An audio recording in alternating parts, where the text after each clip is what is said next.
जय श्री कृष्ण आप सभी को। कोई भी मनुष्य सर्वगुण संपन्न नहीं होता। हर व्यक्ति के भीतर कहीं ना कहीं कोई ना कोई कमी अवश्य होती है। कभी अहंकार, कभी लोभ, कभी क्रोध, तो कभी मन की अशुद्धि। लेकिन जब वही मनुष्य अपने दोषों को स्वीकार करके भगवान की शरण में चला जाता है, तब भगवान की कृपा उसका जीवन बदल सकती है। भक्त कवि सूरदास जी ने भगवान श्री कृष्ण के सामने अत्यंत दीन भाव से प्रार्थना करते हुए एक सुंदर पद लिखा है। उसकी कुछ पंक्तियां मैं आपको यहाँ पर सुना रहा हूं। प्रभु मेरे अवगुण चित्त ना धरो, प्रभु मेरे अवगुण चित्त ना धरो, समदर्शी है नाम तिहारो, चाहो तो पार करो, प्रभु मेरे अवगुण चित्त ना धरो। एक नदिया एक नार कहावत, मैलो नीर भरो, जब मिली के दो एक बरन भय, सुरसरी नाम परो, प्रभु मेरे अवगुण चित्त ना धरो। सूरदास जी कह रहे हैं, हे प्रभु, आप मेरे पापों और अवगुणों को अपने चित्त में मत लाइए। आप तो समदर्शी हैं, यानी सबको समान रूप से देखने वाले हैं। यदि आप चाहें तो मेरा भी बेड़ा पार कर सकते हैं। वे आगे कहते हैं, एक और पवित्र नदी होती है और दूसरी ओर रास्ते का गंदा नाला, जिसमें मैला पानी भरा रहता है। लेकिन जब वही गंदा नाला बहकर गंगा जी में मिल जाता है तो दोनों का भेद मिट जाता है। फिर वह नाला भी गंगा के समान पवित्र माना जाने लगता है। अर्थात भले ही मैं दोषों और अवगुणों से भरा हूं, लेकिन यदि आपकी कृपा मिल जाए तो मेरा जीवन भी पवित्र हो सकता है। यही पुरुषोत्तम मास का भी सबसे बड़ा संदेश है। यह मास केवल व्रत और नियमों का नहीं, भगवान की शरण में जाने का मास है। इस मास को अधिक मास बोला जाता है क्योंकि इसमें किया हुआ हर पुण्य कई गुना अधिक फल देता है। जहां मनुष्य अपने दोषों सहित भगवान के सामने झुकता है और भगवान की कृपा उसके जीवन को बदल देती है। आज के पुरुषोत्तम मास महात्म्य के 5वें अध्याय में भी एक ऐसी ही सुंदर कथा आती है जो हमें सिखाती है कि भगवान के लिए सबसे महत्वपूर्ण मनुष्य का सच्चा भाव और शरणागति है। प्राचीन समय में एक नगर में एक ब्राह्मण रहता था। वह वेदों का ज्ञाता था, नियमित पूजा पाठ करता था और लोगों को धर्म का उपदेश भी देता था। लेकिन धीरे धीरे उसके भीतर अपने ज्ञान का अहंकार आ गया। उसे लगता था कि उसके समान धार्मिक और कोई नहीं। वहीं उसी नगर के बाहर एक वृद्ध महिला रहती थी। वह अत्यंत गरीब थी। उसके पास न धन था, न सुंदर वस्त्र, न कोई विशेष विद्या, लेकिन उसके हृदय में भगवान विष्णु के प्रति अत्यंत श्रद्धा थी। वह प्रतिदिन सुबह उठकर भगवान का नाम लेती, तुलसी को जल चढ़ाती और जो थोड़ा बहुत भोजन मिलता उसमें से कुछ भाग किसी भूखे जीव को अवश्य देती। समय बीतते बीतते पुरुषोत्तम मास का आगमन हुआ। पूरा नगर भक्ति में डूब गया। मंदिरों में दीप जलने लगे, कथा और कीर्तन होने लगे, लोग दान पुण्य करने लगे। वह ब्राह्मण भी प्रतिदिन बड़ी बड़ी पूजा और अनुष्ठान करने लगा। लोग उसकी प्रशंसा करते और इससे उसका अहंकार और बढ़ता गया। उधर वह वृद्ध महिला भी अपनी सामर्थ्य के अनुसार पुरुषोत्तम मास का पालन कर रही थी। वह प्रतिदिन नदी में स्नान करती, भगवान विष्णु के मंदिर जाती और एक छोटा सा दीपक जलाकर भगवान से प्रार्थना करती। हे प्रभु, मेरे पास आपको देने के लिए कुछ नहीं है, बस मेरी भक्ति स्वीकार कर लीजिए। एक दिन नगर में घोषणा हुई कि पुरुषोत्तम मास की पूर्णिमा पर मंदिर में विशेष पूजा और विशाल भंडारा होगा। नगर के धनी लोग बड़े बड़े दान देने लगे। ब्राह्मण बड़े गर्व से पूजा की व्यवस्था करवा रहा था। उधर वह वृद्ध महिला सोच रही थी, काश मैं भी भगवान को कुछ अर्पित कर पाती। बहुत कठिनाई से उसने थोड़ा सा आटा और कुछ फल इकट्ठे किए। पूर्णिमा के दिन मंदिर में अत्यधिक भीड़ थी। वृद्ध महिला कांपते हुए हाथों से अपना छोटा सा अर्पण लेकर मंदिर पहुंची। कुछ लोगों ने उसका उपहास भी किया, लेकिन वह शांत भाव से भगवान के चरणों में बैठ गई। उसी समय मंदिर का मुख्य दीपक अचानक बुझ गया। चारों ओर हलचल मच गई। कई लोगों ने दीप जलाने का प्रयास किया, लेकिन दीपक नहीं जला। तब वह वृद्ध महिला ने भगवान का नाम लेकर अपने छोटे दीपक से वह दीप पुनः प्रज्वलित किया। और आश्चर्य की बात यह थी कि दीपक की ज्योति पहले से भी अधिक प्रखर हो उठी। यह देखकर सभी लोग आश्चर्यचकित रह गए। ब्राह्मण का अहंकार टूट गया। उसे समझ आ गया कि भगवान केवल बाहरी पूजा नहीं देखते, वे मनुष्य का भाव देखते हैं। उसने उस वृद्ध महिला से क्षमा मांगी। मित्रों, शास्त्रों में ऐसे अनेक प्रसंग मिलते हैं जहां भगवान ने यह सिद्ध किया कि उनके लिए वैभव नहीं, भक्ति महत्वपूर्ण है। इसी प्रकार एक अत्यंत प्रसिद्ध और सत्य प्रसंग भगवान श्री कृष्ण और सुदामा का भी आता है। सुदामा भगवान श्री कृष्ण के बाल सखा थे। दोनों ने गुरु सांदीपनी ऋषि के आश्रम में 7 शिक्षा प्राप्त की थी। समय बीतने के बाद श्री कृष्ण द्वारका के राजा बन गए, लेकिन सुदामा अत्यंत गरीब ब्राह्मण के रूप में जीवन बिताने लगे। उनके घर की स्थिति इतनी कठिन थी कि कई बार भोजन तक नहीं मिलता था। एक दिन सुदामा की पत्नी ने विनम्रता से कहा, स्वामी, आपके मित्र स्वयं द्वारकाधीश हैं, एक बार उनसे मिल आइए। पहले तो सुदामा संकोच करते रहे। उन्हें लगा कि इतने बड़े राजा के पास वे कैसे जाएंगे, लेकिन अंततः वे कृष्ण से मिलने चल पड़े। घर में देने के लिए कुछ भी नहीं था। बहुत कठिनाई से उनकी पत्नी ने थोड़ा सा कच्चा चावल बांधकर उन्हें दे दिया। सुदामा वही छोटी सी भेंट लेकर द्वारका पहुंचे। जब द्वारपालों ने फटे वस्त्रों में खड़े सुदामा को देखा तो वे आश्चर्यचकित रह गए। लेकिन जैसे ही भगवान श्री कृष्ण को ज्ञात हुआ कि उनके बाल सखा आए हैं, वे तुरंत नंगे पैर दौड़ पड़े। भगवान श्री कृष्ण ने सुदामा को गले लगा लिया।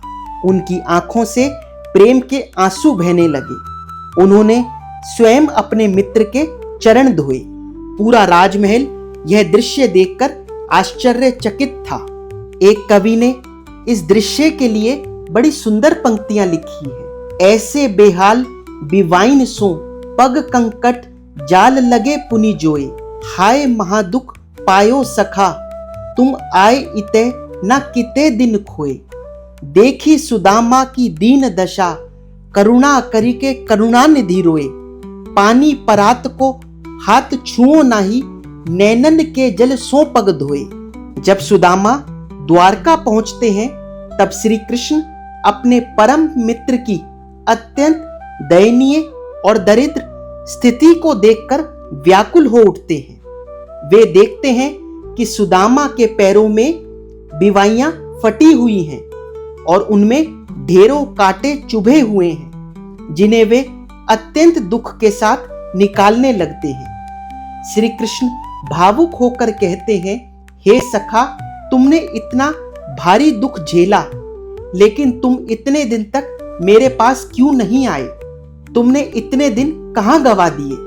सुदामा की इस दीन दशा को देखकर करुणा के सागर श्री कृष्ण स्वयं करुणा से भर जाते हैं और फूट फूट कर रोने लगते हैं। उनकी आंखों से आंसुओं की ऐसी धारा बहती है कि सुदामा के पैर धोने के लिए जो पानी परात में भरकर लाया गया था, श्री कृष्ण ने उसे हाथ तक नहीं लगाया और अपने आंसुओं के जल से ही सुदामा के पैरों को धो दिया। फिर श्री कृष्ण मुस्कुराकर बोले, मित्र, मेरे लिए क्या लाए हो? सुदामा संकोच कर रहे थे। उन्हें लगा कि इतना साधारण चावल भगवान को कैसे दे, लेकिन भगवान ने स्वयं वह पोटली ले ली और बड़े प्रेम से उसे खाया। सुदामा बिना कुछ मांगे वापस लौट आए, लेकिन जब वे अपने घर पहुंचे तो वहां का दृश्य बदल चुका था। झोपड़ी के स्थान पर सुंदर भवन था। चारों ओर सुख और समृद्धि थी। सुदामा समझ गए यह सब भगवान श्री कृष्ण की कृपा है। यही पुरुषोत्तम मास का भी संदेश है। यदि इस पवित्र मास में कोई व्यक्ति श्रद्धा से भगवान का स्मरण करे, अपनी सामर्थ्य के अनुसार दान करे और अहंकार छोड़कर भक्ति करे, प्रभु से प्रेम करे, तो भगवान उस पर अवश्य कृपा करते हैं। 5वां अध्याय समाप्त हुआ। बोलिए पुरुषोत्तम भगवान की जय। बोलिए वृंदावन बिहारी लाल की जय। बोलिए सुदामा के सखा की जय। अगर आप लोगों को कथा अच्छी लगी तो वीडियो को लाइक जरूर कीजिएगा और चैनल को सब्सक्राइब किए बिना बिल्कुल मत जाइएगा। आइए अब विष्णु चालीसा का पाठ करते हैं। अधिक मास से बढ़िया और कौन सा समय हो सकता है भगवान विष्णु की चालीसा पढ़ने का। पुरुषोत्तम मास में विष्णु चालीसा का पाठ अत्यंत फलदायक माना जाता है। शुरू करते हैं। विष्णु सुनिए विनय, सेवक की चित लाए, कीरत कुछ वर्णन करूं, दीजे ज्ञान बताए। नमो विष्णु भगवान खरारी, कष्ट नशावन अखिल बिहारी। प्रबल जगत में शक्ति तुम्हारी, त्रिभुवन फैल रही उजियारी। सुंदर रूप मनोहर सूरत, सरल स्वभाव मोहनी मूरत। तन पर पीतांबर अति सोहत, बैजंती माला मन मोहत। शंख चक्र कर गदा बिराजे, देखत दैते असुर दल भाजे। सत्य धर्म मद लोभ न गाजे, काम क्रोध मद लोभ न छाजे। संत भक्त सज्जन मन रंजन, दनुज असुर दुष्टन दल गंजन। सुख उपजाए कष्ट सब भंजन, दोष मिटाए करत जन सज्जन। पाप काट भव सिंधु उतारण, कष्ट नाश कर भक्त उबारण। करत अनेक रूप प्रभु धारण, केवल आप भक्ति के कारण। धरणी धेनु बन तुम ही पुकारा, तब तुम रूप राम का धारा। भार उतार असुर दल मारा, रावण आदिक को संहारा। आप वराह रूप बनाया, हरण्याक्ष को मार गिराया। धर्मत से तन सिंधु बनाया, 14 रत्नन को निकलाया। अमिलक असुरन द्वंद मचाया, रूप मोहनी आप दिखाया। देवन को अमृत पान कराया, असुरन को छवि से बहलाया। कुर्म रूप धर सिंधु मझाया, मद्राचल गिरी तुरत उठाया।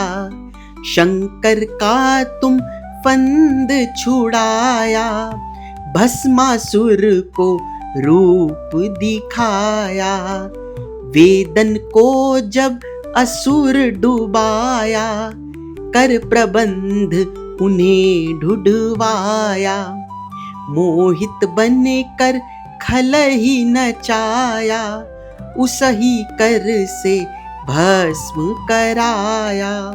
असुर जलंधर अति बलदाई, शंकर से उनकी लड़ाई।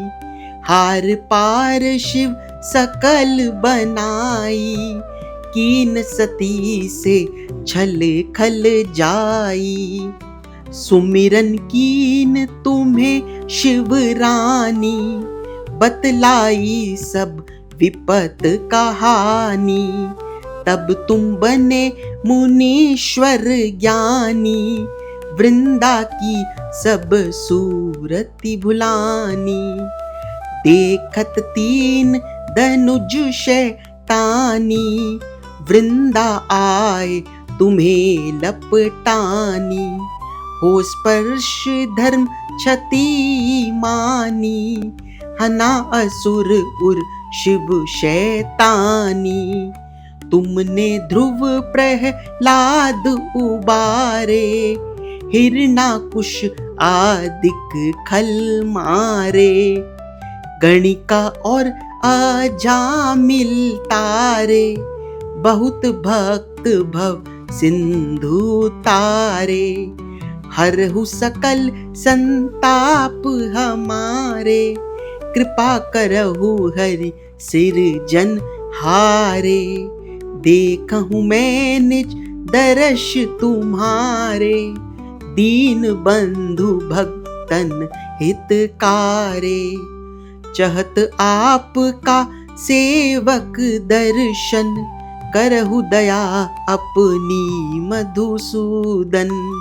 जानू नहीं योग्य जब पूजन, होय यज्ञ स्तुति अनुमोदन।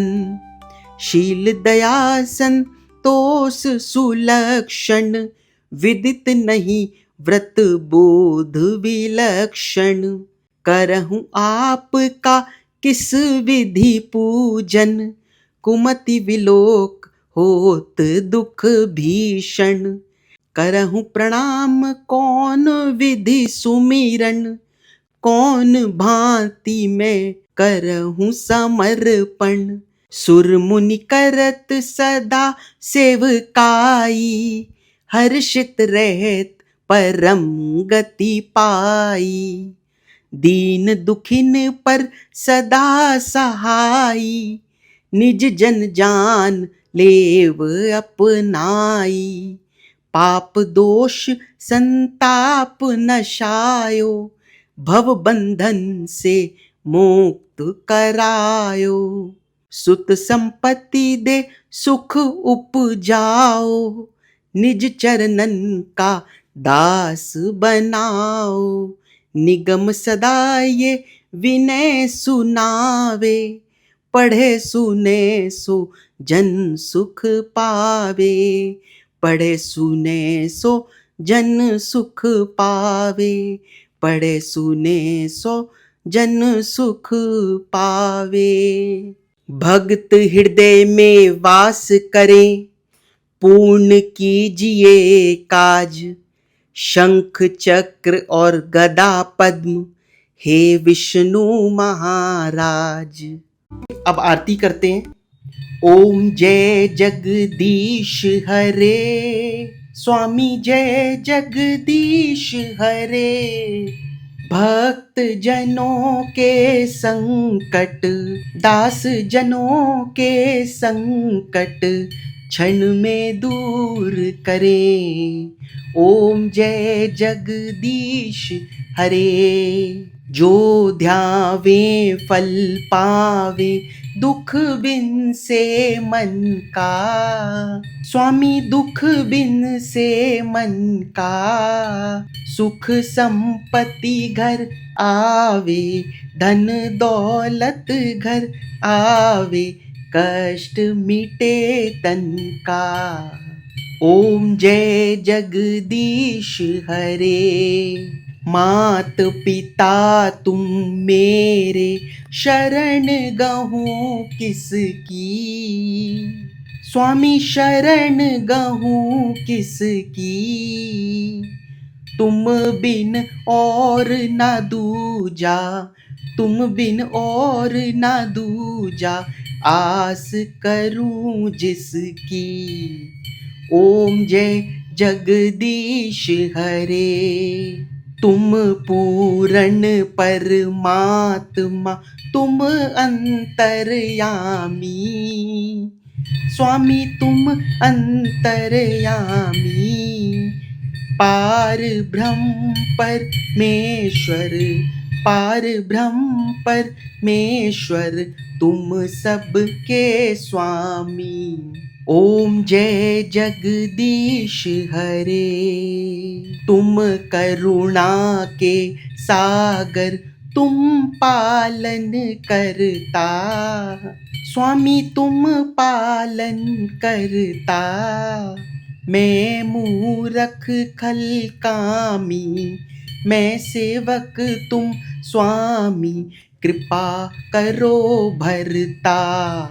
ओम जय जगदीश हरे, तुम हो एक अगोचर, सबके प्राणपति, स्वामी सबके प्राणपति, किस विध मिलूं दया में, किस विध मिलूं दया में, तुमको मैं कुमती। ओम जय जगदीश हरे, दीन बंधु दुख हरता, ठाकुर तुम मेरे, स्वामी रक्षक तुम मेरे, अपने हाथ उठाओ, अपनी शरण लगाओ, द्वार पड़ा तेरे। ओम जय जगदीश हरे, विषय विकार मिटाओ, पाप हरो देवा, स्वामी पाप हरो देवा, श्रद्धा भक्ति बढ़ाओ, श्रद्धा भक्ति बढ़ाओ, संतन की सेवा।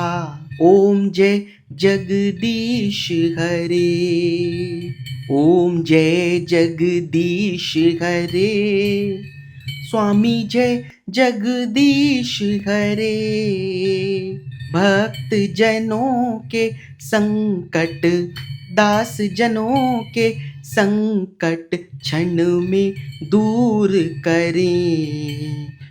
ओम जय जगदीश हरे। बोले विष्णु भगवान की जय, बोले भक्त और भगवान की जय। अगर आप लोगों को वीडियो अच्छी लगी हो तो वीडियो को लाइक और चैनल को सब्सक्राइब जरूर कीजिएगा। जय श्री कृष्ण।